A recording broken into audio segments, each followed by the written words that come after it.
Hello, it's time for my food cravings once again. Welcome to my latest video, pero late upload na ito mga kapatid. So, we're roaming around Brussels, Belgium. At ito yung nakikita nyo, ang isa sa famous na tourist attraction dito, ang Atomium. Yes, so papalapit ng papalapit yan tayo sa Atomium na very famous dito sa Belgium.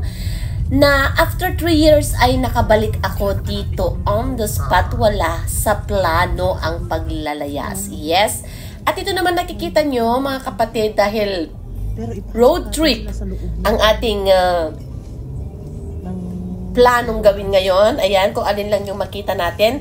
So nag-road trip tayo around Belgium area. So isa yan sa mga pinaka-famous na church. Imagine, tingnan niyo yung kanilang simbahan, ng ganda-ganda, oh.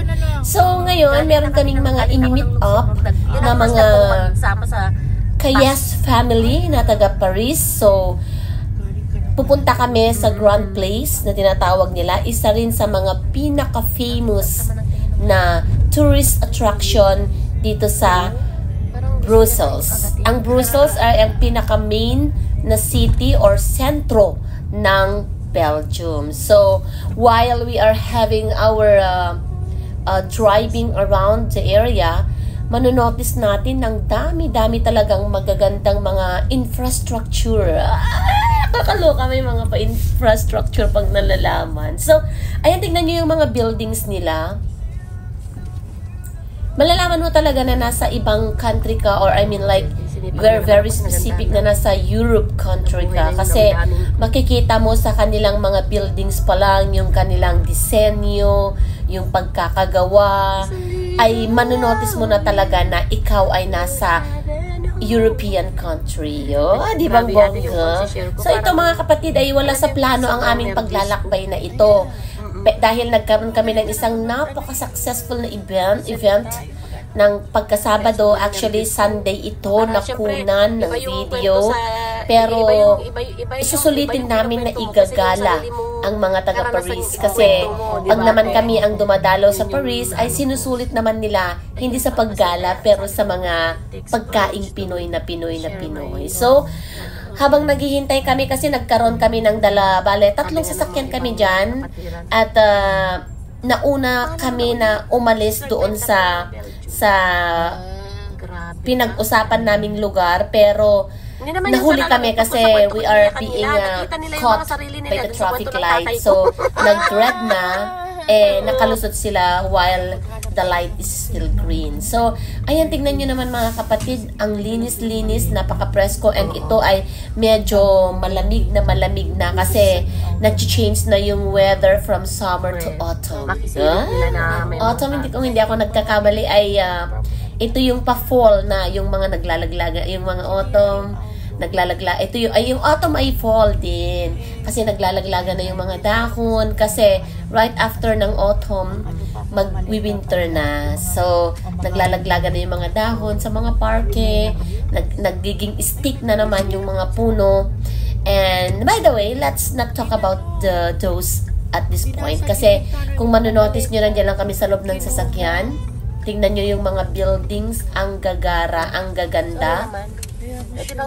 Minsan mas masarap na lang mag road trip kaysa yung naglalakad ka, kasi tignan mo naman, especially this one na nakikita ngayon, ang ganda-ganda talaga, as in super nakaka-amaze yung mga nakikita mo, kaya tuloy ang sarap talagang mag road trip.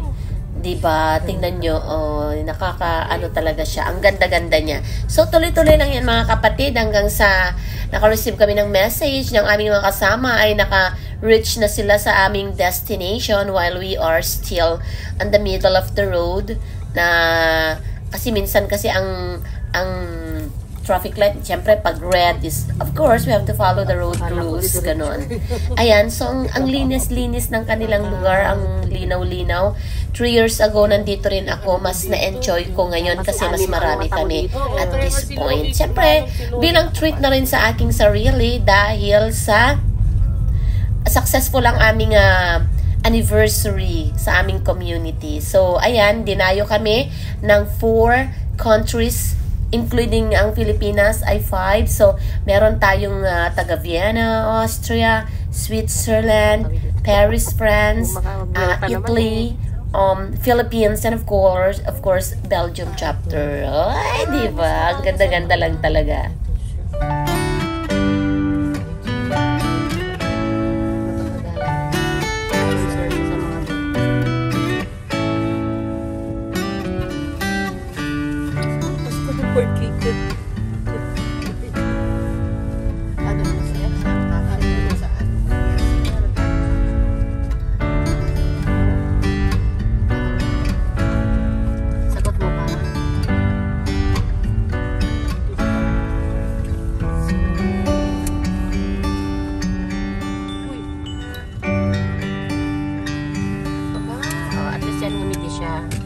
Sabihin niya sa sign off.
Nasa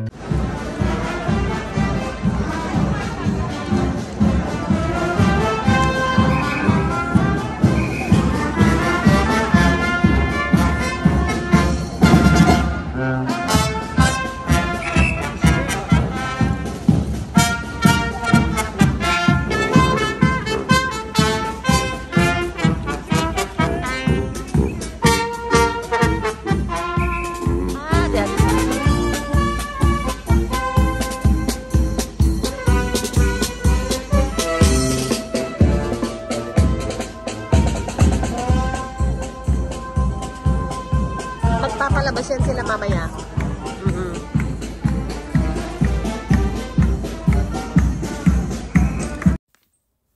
Dahil sa short visit lang yung aming ginawa, so we decided na umuwi na kami. Actually, hindi ko na na-videohan kasi more on chika-chika kami, more on sharing, more on nagka-catch up kami, ano yung mga experience namin, kung ano yung mga karanasan namin na very vivid pa sa amin. At saka, nandun pa yung effect ng aming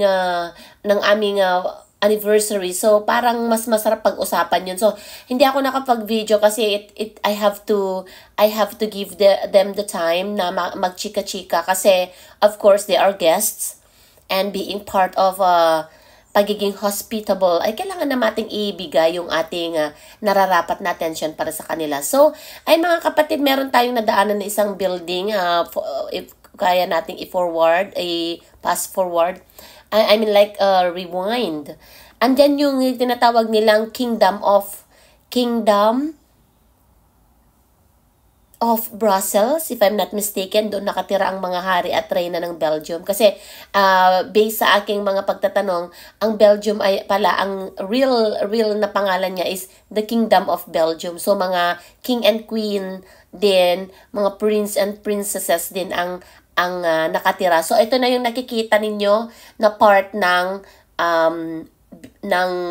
palace. Yes, part siya ng palasyo ng Belgium. So, additional info, ang Belgium, ang pinaka-city niya ay ang Brussels. Bruxelles sa kanila, Brussels or Bruxelles. At ang kanyang tunay na pangalan ay hindi lang Belgium, kung hindi the Kingdom of Belgium dito sa Europe. So, noon hindi ko aakalain na meron palang country na Belgium. Napaka ano ko doon, hindi siya kasi masyadong naririnig at the time, pero isa sa pala siya sa pinaka mayaman na country dito sa Western Europe. Kasi may Western Europe, may Northern, ganon. So, Belgium is part of the Western Europe. Katabi niya actually ang Luxembourg, neighboring country niya ang Luxembourg. Nasa gitna ang Belgium, Luxembourg, Netherlands, France, and Germany.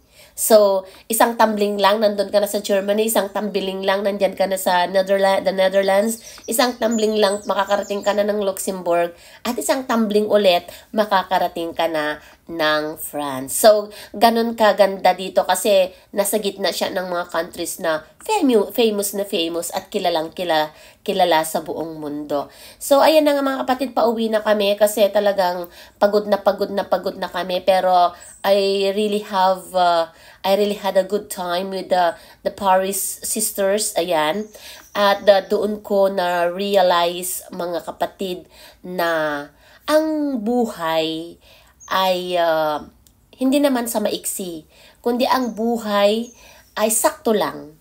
'Di ba? Kagaya ng tunnel na ito na ating dinaraanan, papasok ka sa una madilim, pero hindi mo alam kung gaano ito kahaba, if you are not familiar, kung gaano ka liwanag sa loob niyan. Pero honestly, ang realization ko ay ang buhay ay kailangan nating sayawan. Ang buhay ay kailangan nating awitan.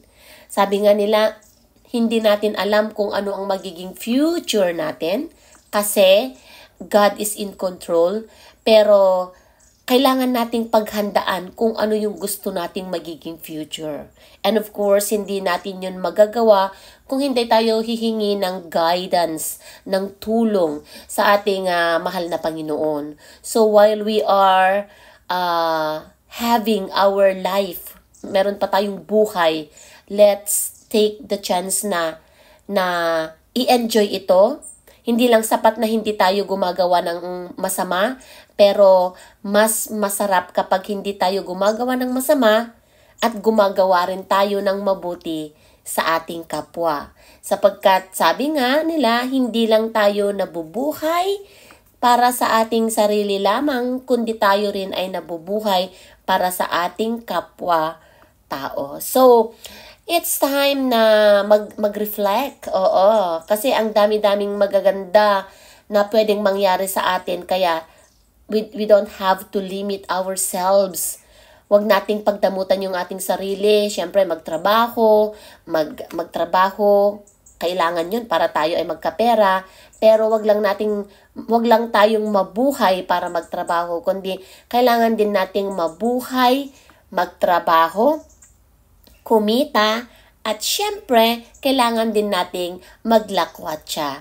Kasi sa pamamagitan ng paglakwatsa, nakikita natin kung ano ang meron sa labas ng ating kabahayan. Gaya ng tunnel na ating dinaanan, mga ka-cravings, ang liwanag sa dulo nito ay iyong mawi-witness kahit hindi mo po alam kung anong meron doon. At syempre, paglabas natin sa ating tunnel, tingnan nyo naman kung gaano ka-blue, kaganda ng mga ulap na sumalubong sa atin. And of course, eto na naman ang inyong kadalikan. This is Kakang's Food Cravings. Nag-iiwan ng isang katagang. Kung may cravings ka, aba, magplano ka na. Bye!